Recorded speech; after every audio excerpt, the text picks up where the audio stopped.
ঘটনাটা গাইবান্ধা জেলার কোনো এক শ্মশানের।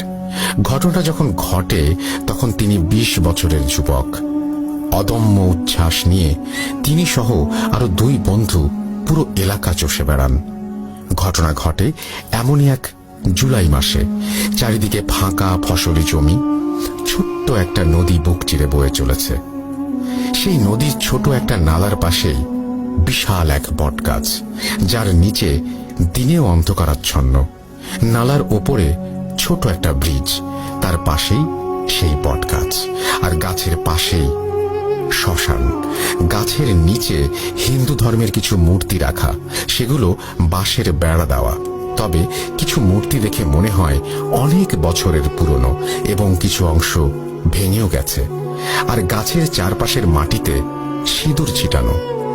তার ভাষ্যমতে তার জন্মের পর থেকে এই গাছ এমনই দেখে আসছে। গাছের ডাল থেকে শিকড়ের মতো লতা ঝুলে পড়েছে রাস্তায়।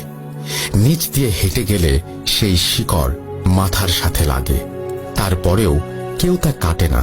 কথিত আছে কোনো এক লোক এই গাছের একটা ডাল কাটে, তখন সেই কাটা অংশ দিয়ে কয়েক ফোঁটা তাজা রক্ত বের হয়। এরপরে সেই লোক নাক মুখ দিয়ে রক্ত বের হয়ে মারা যান।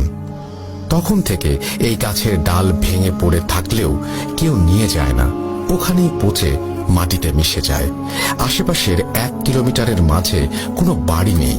সারাদিন বয়ে চলা বাতাসের শব্দ, আর এছাড়া নীরবতা ভাঙার কোনো উপকরণ নেই আশেপাশে। এক বিকেলে তিনি হাঁটতে হাঁটতে সেই ব্রিজের উপরে এসে দাঁড়ান। নদীতে তখনও বন্যার পানি আসেনি, কিন্তু টানা কদিনের বৃষ্টির পানিতে নদীর অর্ধেক ভরে গেছে, আর নালায় তখন কোমর সমান পানি। তিনি ব্রিজের উপরে দাঁড়িয়ে এক দৃষ্টিতে তাকিয়ে আছেন জ্বলতে থাকা একটা চিতার দিকে। একটু দূরেই একটা লাশ পোড়ানো হচ্ছে। একজন একটা বাঁশ দিয়ে চিতাটা খুঁচিয়ে খুঁচিয়ে ঠিক করে দিচ্ছে, যেন ভালো করে পুড়ে যায় সব। আর একদল লোক পাশে ঢোল নিয়ে কি যেন একটা বলে চলেছে। সূর্য তখন হেলে পড়েছে পশ্চিম আকাশে। সন্ধ্যার লাল আভা ছড়িয়ে পড়েছে। হালকা বাতাস, চিতার কাঠ পোড়ার শব্দ, আর সাথে ঢোলের বাদ্য এক মোহনীয় পরিবেশ তৈরি করেছে। হঠাৎ একটা দমকা গরম বাতাস এসে লাগলো তার গায়ে। এতক্ষণে তিনি খেয়াল করলেন প্রায় সন্ধ্যা নেমেছে। এখন বাড়ি ফিরতে হবে। গ্রামে তখন কদিন টানা বৃষ্টিতে ফসলের মাঠেও হাঁটু পানি জমে গেছে। চারিদিকে মাছ ধরার হই পড়েছে। গ্রামের মানুষ রাতে কেরোসিন তেলের মশাল আর ব্যাটারির লাইট হাতে মাছ ধরতে যায়। মাছ ধরার নেশা তার সহ বাকি বন্ধুর একেবারেই কম না। 3 জন প্রায় প্রতিদিন মাছ ধরতে যায় রাতে।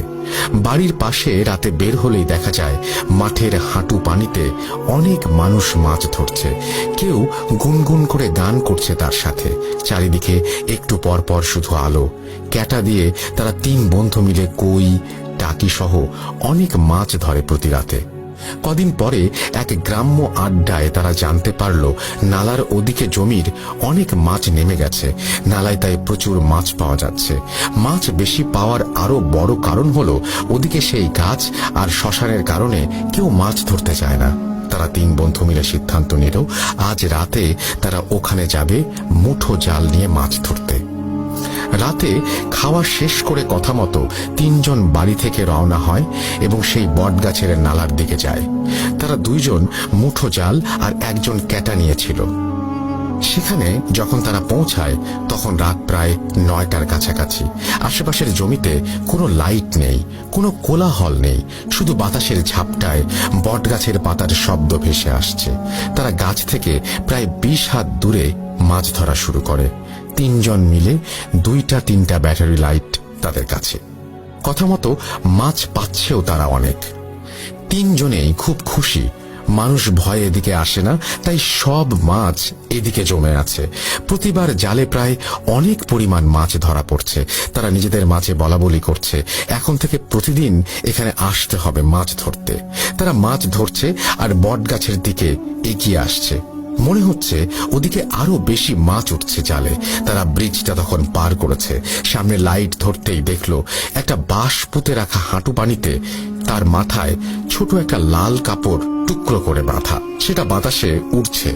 তার পাশে নালার মাটিতে অনেকগুলো পোড়া কয়লা পড়ে আছে। মমিন চাচার মনে পড়ল কদিন আগে ঠিক এখানেই সন্ধ্যায় একটা লাশ পোড়াতে দেখেছেন তিনি।